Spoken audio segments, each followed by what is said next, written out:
Bismillahirrahmanirrahim. Donc cette vidéo est une introduction au machine learning.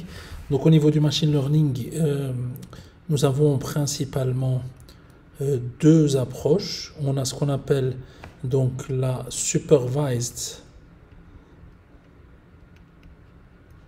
Donc la supervised learning. Donc ça veut dire l'apprentissage supervisé. Voilà. Et nous avons le unsupervised. Unsupervised. Excusez-moi, hop, je corrige. Unsupervised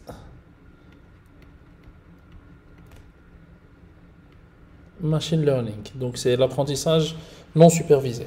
Alors, tout d'abord, au niveau de l'apprentissage supervisé, en fait, c'est d'abord peut-être un petit mot introductif concernant le machine learning. Le but du machine learning, c'est de pouvoir en fait avoir des applications dites d'intelligence artificielle dans lesquelles nous n'avons plus besoin de faire une programmation détaillée des différents cas par lesquels qui devrait traiter notre application. Et ainsi, notre application se contenterait juste, sur base d'observation, de pouvoir imiter, reproduire un comportement suivant un certain modèle, donc, et sans avoir besoin de programmer ça de manière spécifique. Donc, l'avantage, c'est que justement, typiquement, quand imaginons que nous souhaitions faire un programme de reconnaissance faciale. Donc, si on devait faire un tel programme, il faudrait commencer à détailler comment doivent être les yeux, donc comment doivent être les formes des yeux, comment doivent être la forme des nez, les sourcils, la couleur de la peau. Ouais, en gros, ça serait une complexité très vite très élevée, tandis qu'avec l'approche dite donc d'intelligence artificielle, ça serait que sur base justement donc d'un ensemble de photos qu'on aurait soumis donc à notre application d'intelligence artificielle, celle-ci serait en mesure de pouvoir identifier des visages sans avoir besoin de programmer ça dans le détail. Alors derrière ça, nous avons donc le supervised machine learning, donc l'apprentissage supervisé est lui-même structuré en deux approches. Nous avons ce que nous appelons les régressions.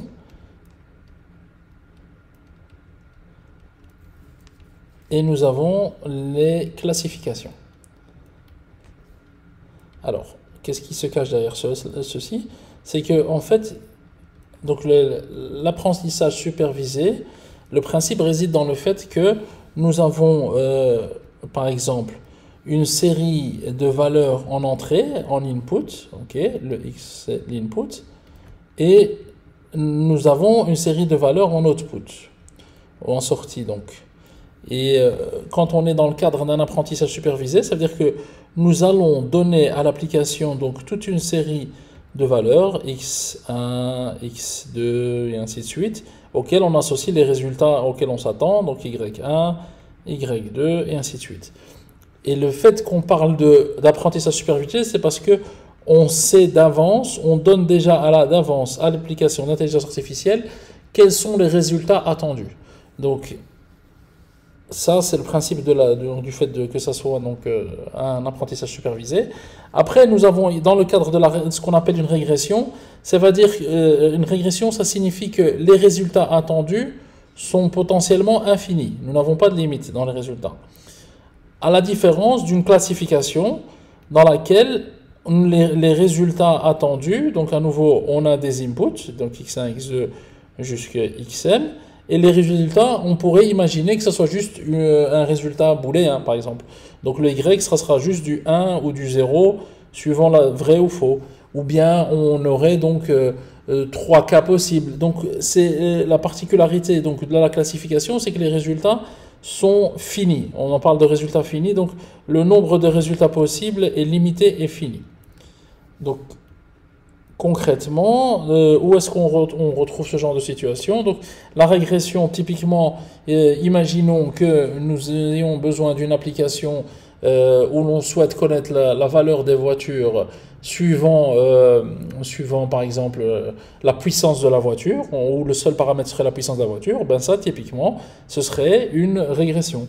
Tandis qu'une classification, ce serait typiquement la situation où l'on souhaite savoir si, par exemple, on voudrait savoir si, suivant, par exemple, à nouveau, on est la puissance de la voiture, mais suivant la puissance de la voiture, est-ce que cette voiture est déductible ou pas? Donc, est-ce qu'elle est imposable ou pas imposable? Donc, voilà, c'est typiquement ce genre de situation-là. Concrètement aussi, on retrouve ça beaucoup donc, dans tout ce qui est justement les analyses médicales, où l'on souhaite qu'une application de type intelligence artificielle puisse distinguer entre est-ce que, par exemple, une cellule est tuméreuse ou pas, et ainsi de suite. Ça, donc, c'est tout ce qui concerne le supervised learning. Le unsupervised, donc, dans tout ce qui est donc, donc l'apprentissage non supervisé, nous avons principalement trois types d'approches. Nous avons ce qui s'appelle le clustering. Donc, le clustering, on pourrait le traduire par la structuration d'ensemble. Nous avons les anomaly detection, donc la détection des anomalies. Anomaly detection. Et nous avons le dimension reduction. Donc, donc la réduction de dimension. Donc, ici, dans le cadre de ce cours et de cette introduction, nous ne pourrons pas expliquer dans le détail tous ces éléments, mais ce qu'il faut savoir principalement, c'est que, imaginons que... Oh, pardon, voilà.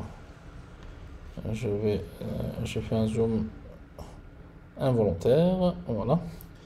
Ok, on va déplacer ceci pour que ça soit lisible. Voilà, donc, et on va effacer la ligne, voilà. Donc, au niveau du clustering, qu'est-ce qu'on nous avons? Le clustering, c'est typiquement une situation dans laquelle donc, on a des inputs, ok, à nouveau. Par contre, on ne fournit pas, nous n'avons rien en termes de sortie. On ne sait pas à quoi s'attendre. Et on attend de l'application qu'elle-même puisse faire une forme de classification. Donc, à nouveau, on a des X1, X2, X3. Et donc, imaginons qu'on se retrouve donc dans une situation où, par exemple, on a donc à nouveau des puissances de voiture. Donc, ici, ça serait donc la puissance de la voiture.